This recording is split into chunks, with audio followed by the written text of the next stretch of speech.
My new instrument, Lair, was created in collaboration with my friend Jason Graves. You might know him from a couple small indie games he's worked on. It's absolutely free and runs inside of a free plugin that's compatible with all operating systems and all major DAWs. If you want to get it for yourself, you could find it with the link down below, and if you want to support the channel by picking up any of my paid libraries, sample packs, or courses, you can use this code to get 20% off.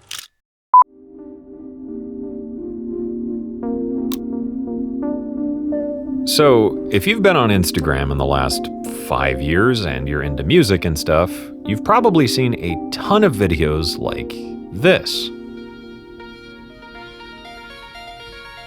These types of short-form ambient jams seem to be absolutely dominating my feed, and I have a question. What's up with that exactly?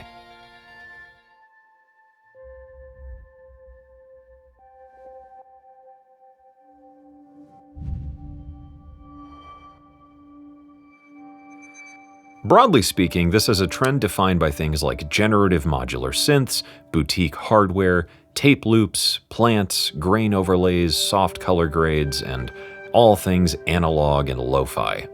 If you're hoping that this video is some kind of barb-tongued takedown of all these fake artist posers on the internet or whatever, put it back in your pants and zip it up, because this is not that video. But I thought this was interesting and worth exploring, because the visual component of this genre is not just a sidecar, it often is the defining factor of what makes it work. It's an interesting flip on a pretty assumed narrative, where traditional music demands simply an ear, this Instagrambient stuff, whatever you want to call it, demands an eye. The internet age has given us no shortage of these types of content as genres, with things like lo-fi hip-hop, vaporwave, cyberpunk, fruitager aerocore, liminal ambient, and so on. It's an era of music that I would say almost solely serves to amplify the context in which it's presented. Whatever film and game music are to films and games, these styles serve as a soundtrack to social media. Ambient music itself has its origins dating back well before the age of stock pictures as album art and 5-hour mixes to disassociate to. Way back in the early 1900s, artists like Eric Satie started a movement of music meant to serve only in the context in which it's presented, with furniture music. Fast forward a couple decades, and as a response to things like serialism, we saw the rise of minimalism and the next age of ambient music, with artists like Brian Eno, Harold Budd, Steve Reich, and Robert Fripp pioneering much of what we see today as true ambient music, that then spawned an endless litany of small sounds for overstimulated minds. But alongside this movement, we also saw the emergence of a great and terrible force, Muzak. Muzak is often considered a genre, but it actually is a brand of music owned by Mood Media. This is the stuff you hear in the background of shopping centers, in elevators, and almost ubiquitously in commerce as life. And I would argue that the work of Instagrambient artists is actually more closely related to the world of Muzak than ambient music proper, because its aesthetics serve to be present while existing in the background as an accompaniment, rather than as something that can be more deeply examined as with the work of modern ambient artists. If we focus on a less pedantic analysis of ambient music, and we maybe step away from the internet's favorite opinion of saying that it's only something that's incredibly easy to make, so only low-effort artists ever pursue it, we're left to confront that even modern, real ambient artists are themselves subject to the aestheticization of their work, with it often being tied into long-form mixes on platforms like YouTube, where it's then accompanied by appropriate graphics or visualizations. In a way, these social platforms not only spawned a new genre, but did it to such a degree that it's in turn fed back into the genre that it seems to replicate, making everything more or less fall under this same label of music as a curated commodity. One of the really interesting things to note about this genre is that it's almost entirely derived around the concept of retention, which I think at least has heavily influenced its compositional process to be something that is almost infinitely loopable and immediately satisfying. It's almost a weird post-minimalist take on what music even is, but with more plants and ring lights. So what does that even tell us about the state of modern creativity anyway? Is this actually art for art's sake, or is it simply a calculated response to be participating as an artist on platforms who demand satisfaction over genuine artistic expression? It's those vital first few seconds that drive and define engagement, and the platforms that this genre thrives on prioritize those little dopamine hits of finding something that is instantly gratifying, while complexity and nuance tend to get filtered out. It's not a genre of full compositions in almost any way. It's about scrollable, rentable hits of emotions. In some way, this has all been given so much of a platform in a new era of music discovery, where finding music is about finding the niche that aligns with your own aesthetics as a consumer. That brings us nicely to the question of the day. Is this actually real music or not? This trend, which is part of a much broader shift in music culture adapting to social media, has led to the overall aestheticization of sound. It's all become a sort of sonic backdrop for a sense of identity, or perhaps even Schopenhauer's idea of will. It's not merely packaging, it is a fundamental shift where the look and feel of the content take precedence over compositional depth or innovation.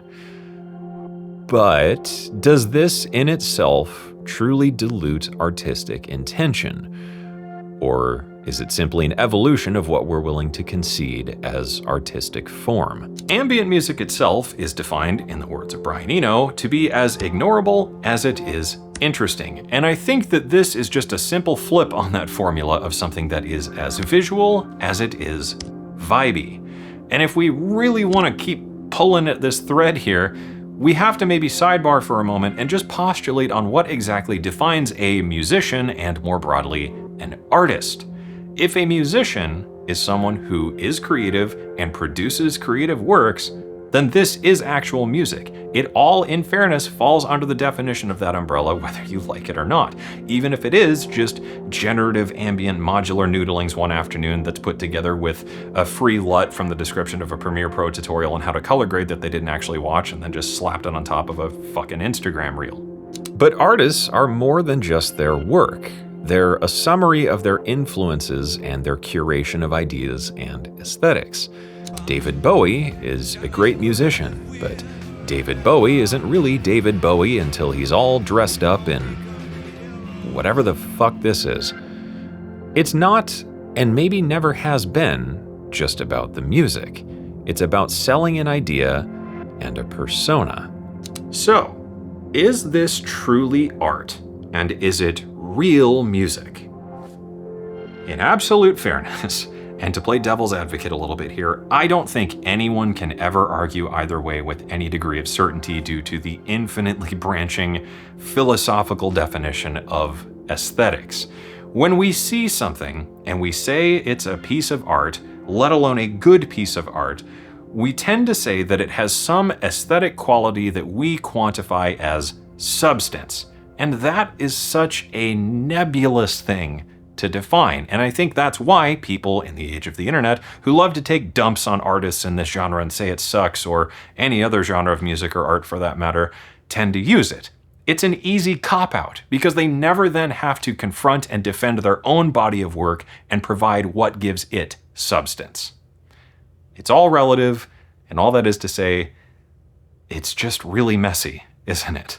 One could argue that something like Tame Impala is a highlight of modern sensibilities with lo-fi production in the genre of commercialized rock with an innovative and evocative approach to mainstream shoegaze, while the work of John Williams is just a trite, fanciful feast of bullshit that relies on overwhelming orchestration over actual musical interest.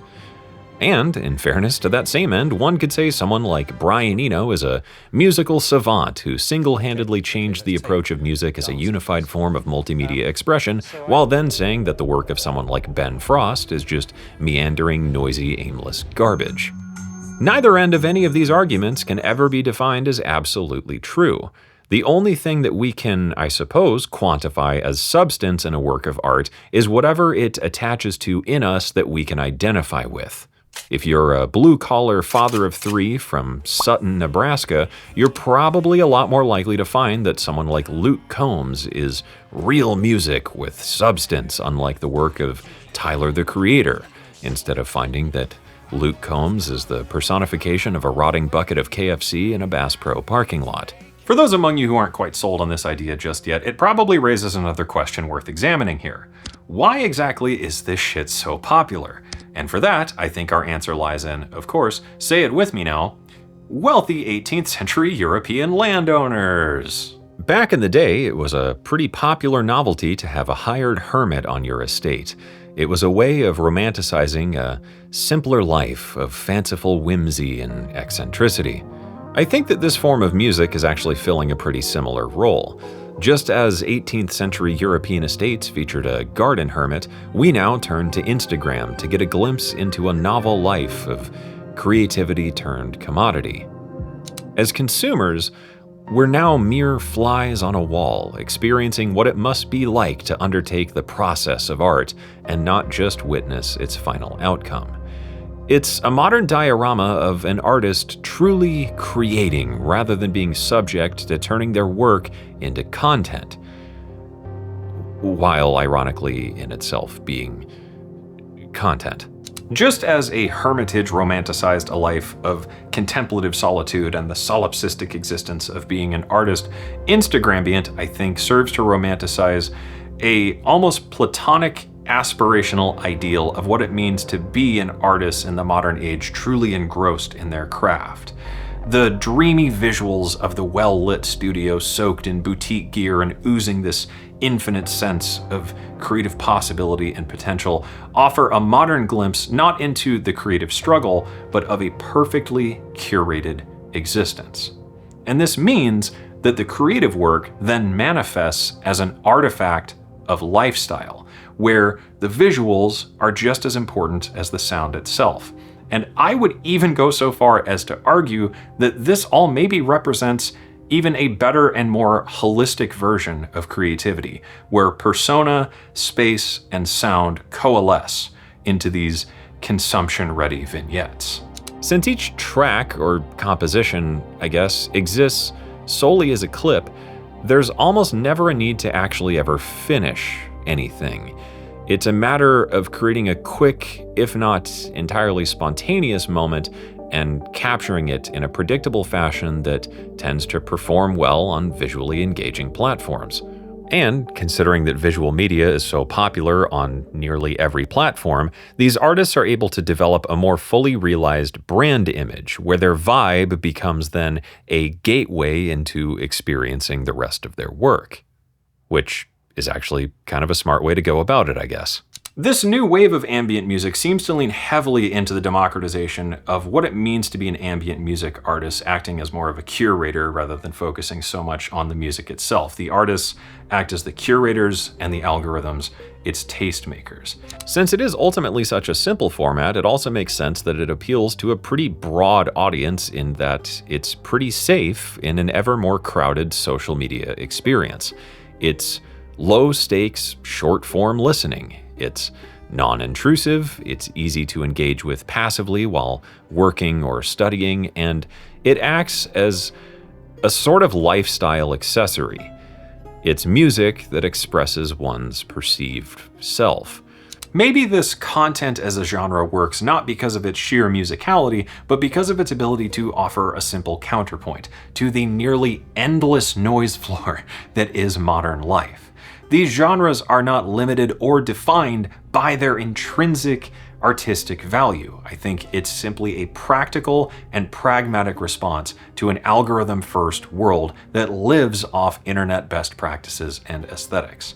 And I don't think this is in any way accidental. I think it is a direct consequence of platforms that encourage engagement in a very specific way, where art is now less about the actualization of ego and more about creating digestible and shareable moments. And I'm not saying all of this to say that any of this is a bad thing. I mean, I'm all for it. I think it's simply an evolution of art and what it means to be an artist who wants to participate in a public space. I think this era we're in now is just the beginning of algorithm-created genres, especially in the world of all the AI bullshit out there. With everything needing to be a part of the broader social meta, the platforms will continue to not only define, but refine what works and what doesn't.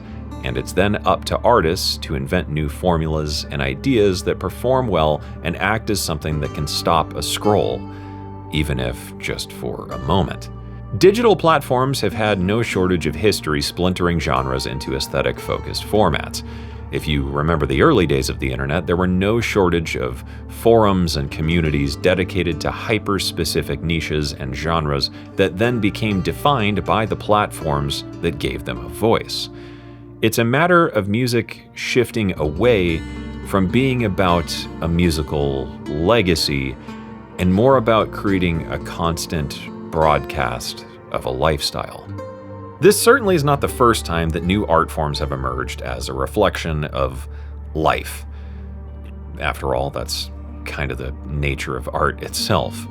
And this is not meant to be a diatribe against Instagrambient and whatever it is, and hopefully you don't take it that way, but just an exploration of what it means to now be an artist in a new world where work is just defined and consumed differently. Okay, well, it's probably time to wrap this shit up. So what's the point here?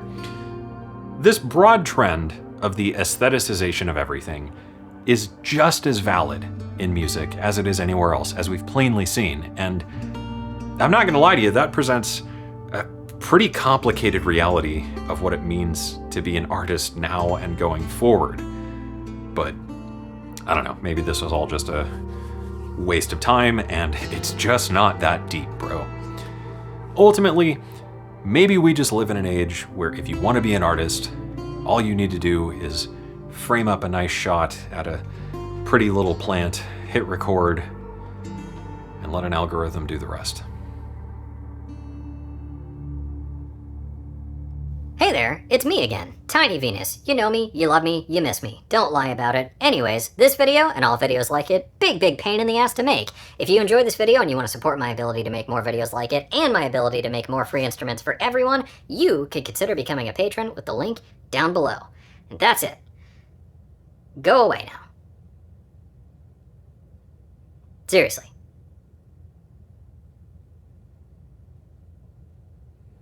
Okay, you fucking weirdo. Okay, I'll just do it for you then.